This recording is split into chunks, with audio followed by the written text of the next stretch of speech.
Darren Nicholls was nearly 5 years into a career with British Telecom when he came to the conclusion that he must be doing something very wrong. He'd made himself available for overtime and out-of-town shifts, completed his projects on time and on budget, spent spare evenings studying for exams and assessments, and was always respectful to his bosses. Despite this, Nicholls had been repeatedly passed over for promotion, and his meagre salary had only barely risen. That was bad enough, but what really got to him was some of the people he had grown to know across his home county of Essex. People who never really seemed to do very much, but always had a hell of a lot to show for it. Some would claim to be builders, but as far as anyone could remember, had never actually built anything. In fact, if they tried to do so much as dig a hole in their back garden, they'd make such a mess that they'd have to get someone round to sort it out. Others said they earned their living as market traders, but they'd never leave their houses before noon and then only head straight for the betting shop or the pub. They would always get the best tables at the local restaurants, never had to queue to enter the most fashionable clubs, and were always weighed down with grotesque gold jewellery, inch-thick bracelets dangling from their wrists, and chains that hung around their necks like glittery nooses. In winter, they'd jet off to the Canary Islands or the Caribbean for weeks at a time. In summer, they'd spend their afternoons cruising around the grounds of their palatial homes on a £10,000 sit-down lawnmower, or they'd hook up their jet skis to their BMW or Merc for a run down to the beach. And as Nicholls watched them, worked for them, and occasionally drank with them, so he became increasingly dissatisfied with his own life, and dreamt of the day when he might too have money to waste. In a bid to improve his lot, Nicholls quit his job and set up in business for himself.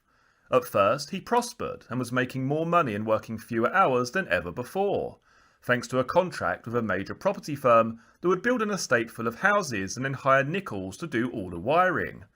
But then as the 80s drew to a close, the property market started to slow down and the firm decided to bring Nicholls in only once a home had actually been sold. As sales started to dry up, so did his income. Darren Nicholls states, I remember New Year's Eve 1989. Me, my wife Sandra and my mate Ron and his wife all went out to try and celebrate. We had £7 between us. We'd spent it all by 8 p.m. and spent the rest of the evening just feeling miserable. Everyone else was living it up, and I felt like we were just barely living. That was the night I said to myself, sod it, I just can't handle this anymore. I've got to do something. I've got to do anything. Nicholls started off small, breaking into telephone boxes, sweet revenge against his former employers. Darren Nicholls states, in the old style payphones, the cash box was held on with a couple of high tensile steel bolts. Now these bolts, they're really strong in certain directions. You can't cut through them at all.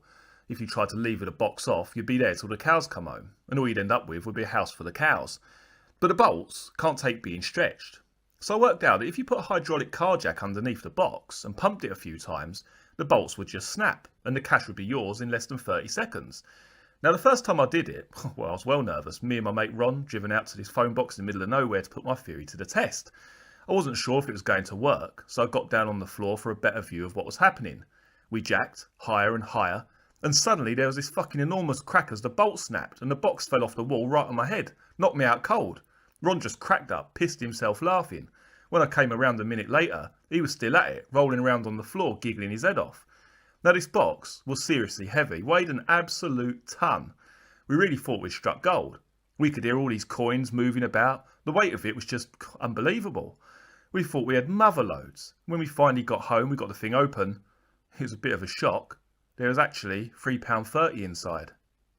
But once we realised how easy it was, we went round and within a week we did every remote telephone box we could find across the whole area. It wasn't big money, I think the most we got out of one box was about £100. But I was so desperate that anything was better than nothing. After that, it became a bit of a craze. A couple of our mates joined in, so we wouldn't always use the same vehicle, and once we'd got all the remote phone boxes done, it became a bit of a game to see who had the most front. We'd end up going into the town centre in the middle of the day, pulling up in the van, running into a payphone, pumping the jack, grabbing the cash box and driving off. A couple of us nearly got caught. BT started putting these little micro switches into the money box, so when they fell off, the phone would send a signal back to base saying it was out of order. And whenever they got that signal, they'd send a police car out, because they knew there was a good chance that someone was trying to jack the cash box off. More than once I was in the van with a cash box in the back on my way home and I'd pass a police car, all lights and sirens on its way to where I'd just been. It started to get a bit boring, but whenever that happened, I always got a real buzz. I considered breaking the law loads of times before, but I was always too scared to actually go through with it. Once I started doing it, and I realised I wasn't nervous at all, I just got carried away. I was spending virtually all my time just looking for things to nick. Me and my little firm were on a roll. We started taking lead off of roofs of buildings, breaking into factories and stealing their generators, anything for a bit of extra cash. And because I ain't been caught, I just started escalating into bigger and bigger things. One of the guys I met through doing the phone boxes had a mate who managed a large department store in London. He tipped us off when they had a good load in the safe and gave us a map of the alarm system and the keys to the front door. The place had this special alarm system which would only let one person in the store at a time, and then only if they walked a certain route.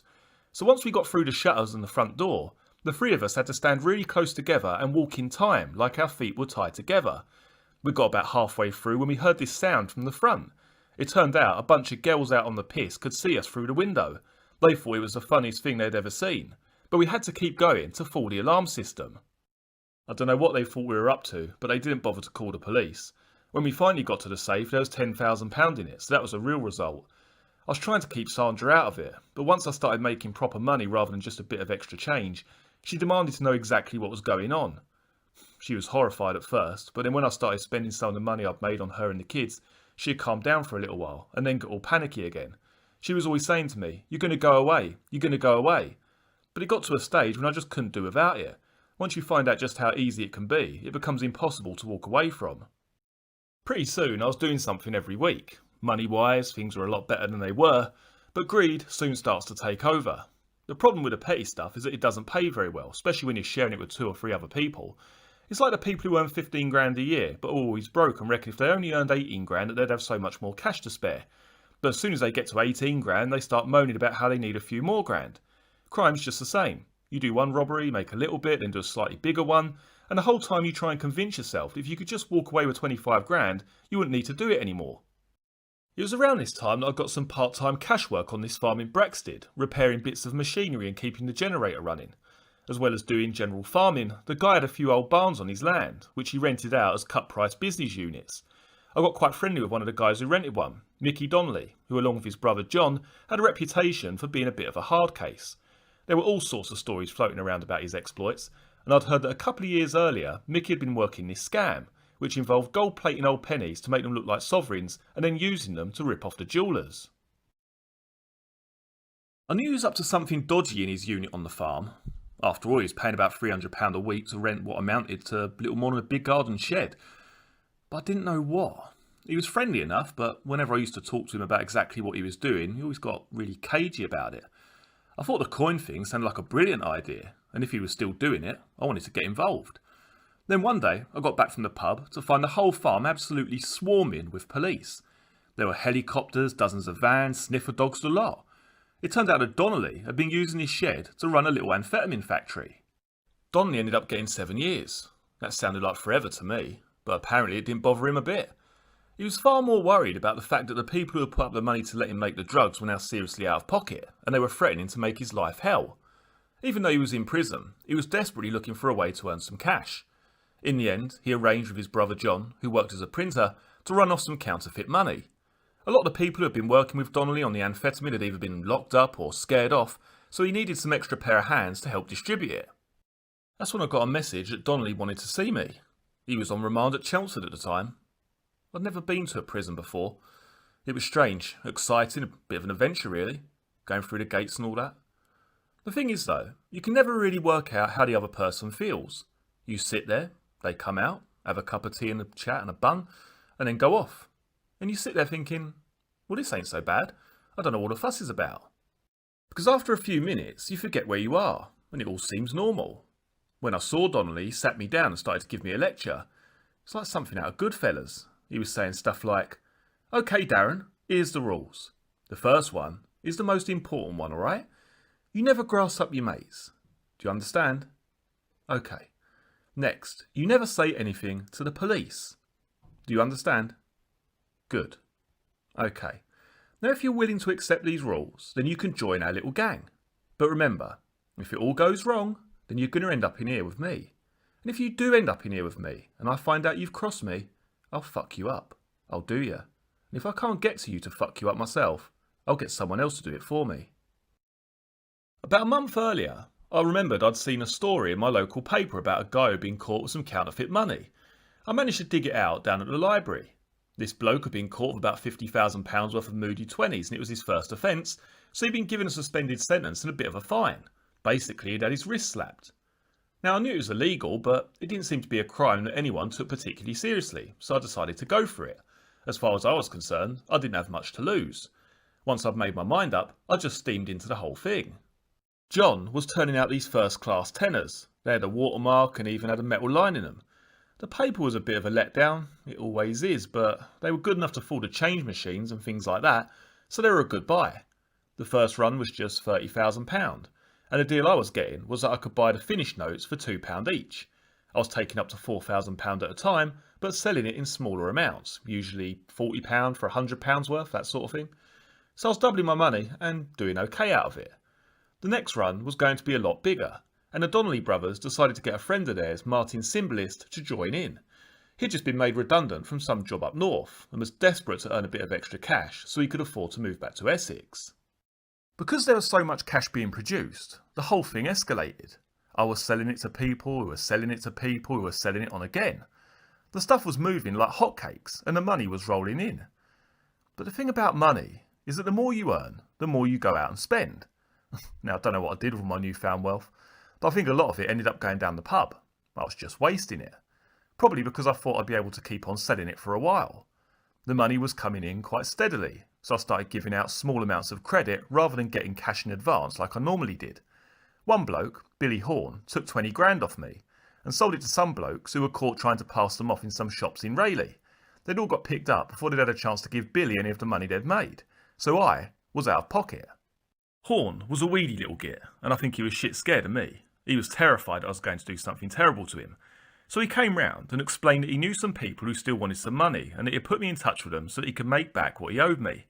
He arranged a meeting for later on that week at the Nag's Head in Brentwood and introduced me to these two blokes. They were both fairly young lads who dropped a few names from the Basildon crime scene, people that I'd heard of but I'd never actually met. The two of them seemed really confident, cocky, like they did that kind of thing every day of the week, and before too long I started to feel a bit intimidated. They had some big drug deal coming up, and they were planning to pay for the goods with a moody cash. They were pushing me the whole time, saying they wanted to buy all the money I had, every single note, and they wanted to know if there was any more in the pipeline. I started talking big to try and impress them, and it seemed to work. We started talking about the rip-off they were planning, and they said to me, "So don't you ever worry about being ripped off?" I just laughed and said, "Listen, right, I've got a gun at home, and if anyone tried to rip me off, I'd blow their brains out." I mean, I was talking a load of bollocks, of course, I was just trying to act tough, but it seemed to do the trick.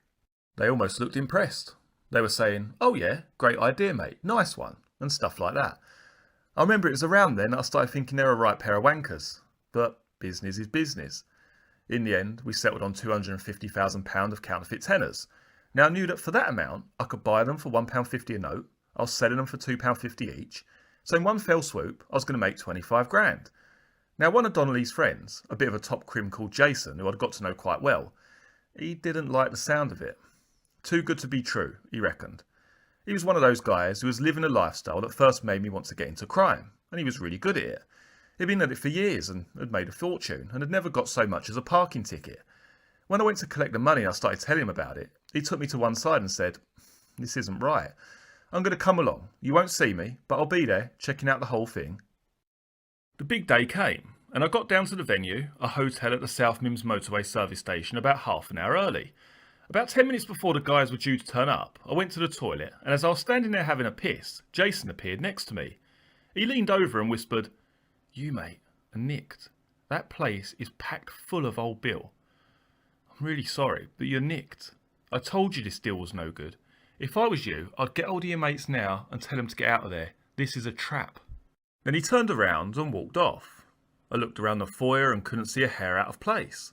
There were some blokes in suits checking in, some teenagers playing on the fruit machines, a couple of couples who couldn't keep their hands off each other, and loads of staff just milling around. I kind of figured that the way Jason had managed to avoid trouble was by being extra cautious, extra paranoid all the time. I found it really hard to believe what he had told me, but I decided to play it safe anyway. I didn't have the money on me, it was in the car park, So I called the guy who was looking after it and told him to drive to the Trust House Fort in Brentwood. If it isn't a trap, mate, I'll call you back, I told him. Martin Simblist was also there. I didn't have the cash to pay for all the notes in advance, so he wanted to be there at the handover to make sure he was going to get his cash. With the money gone, I felt a lot safer, so I carried on waiting.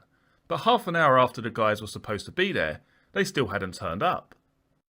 I dialed up the mobile number they'd given me, and when he answered, I said, "Where are you? You've left me sitting here on my own like a right idiot." He was really apologetic, saying, "Oh, sorry mate, I'm just outside, I got held up. I'll be with you in 2 seconds." I put the phone down, and at that same instant, I felt something hard and cold jab me in the ribs, and something grabbed me around my throat and pulled me to the floor. Before I had time to say, "What's going on?" I realised it was the barrel of a rifle in my ribs and the hand of some dirty grey copper around my neck. I was surrounded by police, and every one of them was pointing a rifle at me. They were screaming, "Get your hands up! Where's the gun? Where's the gun?" They searched me and dragged me to my feet. Then they went outside to look in my car. As we walked out, half the foyer walked out as well. Jason was right. The businessmen, the teenagers, the snogging couple, even half the staff, every single one of them was the old Bill. They'd been watching me the whole time. There was just as many police outside the hotel as there were in the foyer, so they'd seen the car with the money leave and followed it. We all got picked up and ended up on remand at Chelmsford. Over the next few days, I found out what had happened. One of Billy Horn's cousins had grassed him up after being arrested, and Horn himself had ended up down the nick. To try and get himself off, he decided to offer me up to the police as the next person up the ladder. The two blokes he set up the meeting with were, of course, undercover cops, and the reason I had what seemed like the entire armed response team aiming at me down at South Mims was because of the big mouth boast I'd made at the Nag's Head a week earlier. But that wasn't the end of the grassing. Later that day, John Donnelly got arrested, even though he'd been nowhere near the deal. Someone had obviously talked, but we couldn't work out who it might be. Everyone in the gang, me included, was insisted they hadn't said a thing to the police at all. They remanded us all to Chelmsford, where I knew that Mickey Donnelly would be waiting for me, just as he said he would. I managed to avoid him for a few hours, during which time I'd heard that he'd given Simbalist a right load of verbal, so much so that the bloke was now refusing to come out of his cell and was requesting a transfer. I was terrified that I was going to get the same treatment. All I could think was, I'm dead. Donnelly cornered me during the afternoon and asked me to walk with him in the yard. When no one else was around, he said quietly, "Look, Darren, I know you've kept quiet. You did what you had to do and kept quiet, that's fine. You got nothing to worry about." I only spent a week on remand before I got given bail, on the condition I signed in at Epping police station every other day. Once I got out, I felt really relieved. Not at being out of prison, but because of what Donnelly had said. In some stupid way, I felt really proud of myself. I'd obeyed the rules. I'd kept my mouth shut, hadn't grassed anyone up, and was ready to face the music, to take whatever punishment was coming my way. For the first time in my life, I felt like a proper criminal. On the 19th of November 1992, 8 months after he had been caught in the police sting, Darren Nicholls appeared before Chelmsford Crown Court, along with Martin Simbalist and John Donnelly, on a charge of distributing counterfeit currency. Darren Nicholls states, "We were all pleading guilty, so the whole case was going to be over in a day. All the judge had to do was hear our mitigation and then hand out our sentences. I'd been out on bail for ages and was trying not to think about what might happen. Because it was my first offence, my barrister had been talking about the possibility of a community service order. I wasn't quite that confident. I was pretty sure that I was going to spend some time in prison, but I really didn't think it was going to be that long. When I got to court, my mum was waiting for me outside. She'd been quite ill in the run-up to the trial. She'd had an operation a few days earlier, and she was still in absolute agony. She was looking really unwell and obviously really upset. She took me to one side and gave me an envelope. "Listen, son," she said. "I don't want to see you go away. Here's some money. It's not much, but it's all I've got. And here are the keys to my car. I want you to make a run for it. Go on, clear off. Just don't let them find you." I was tempted. Oh, so tempted. But I thought I'd be better off doing a couple of months in prison rather than risk getting into even more trouble. Besides, the week I'd spent on remand in Chelmsford hadn't been that bad.